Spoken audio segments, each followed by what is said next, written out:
Supreme court के मुख्य न्यायाधीश जी ने कितनी आसानी से कह दिया ना कि बेरोजगार युवा कॉकरोच की तरह होता है।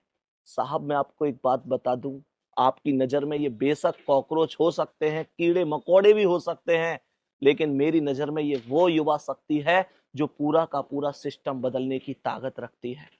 सबसे पहले मैं आपसे एक बात पूछना चाहूंगा कि अगर आपकी नजर में ये कॉकरोच हैं भी, तो क्या ये अपनी मर्जी से कॉकरोच बन गए? क्या आपके सिस्टम ने इन्हें मजबूर नहीं किया?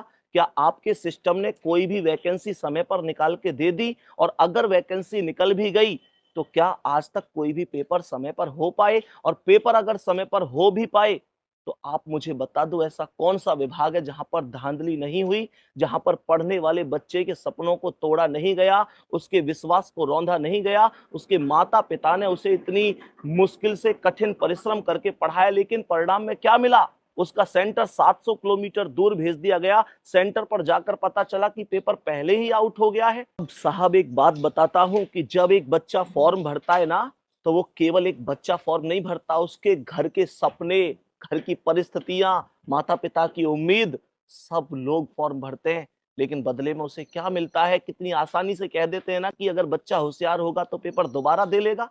लेकिन आपने सोचा कि उसका जो मानसिक संतुलन बिगड़ गया उसका क्या होगा? उसके पिता ने कहां से लाकर फीस का इंतजाम किया होगा? वो कैसे दोबारा वो सारी जरूरतें पूरी कर पाएंगे? इतनी दूर वो जब सेंटर पे पेपर देने गया था तो उसने किराए का इंतजाम कैसे किया होगा? क्या सोचा आपने?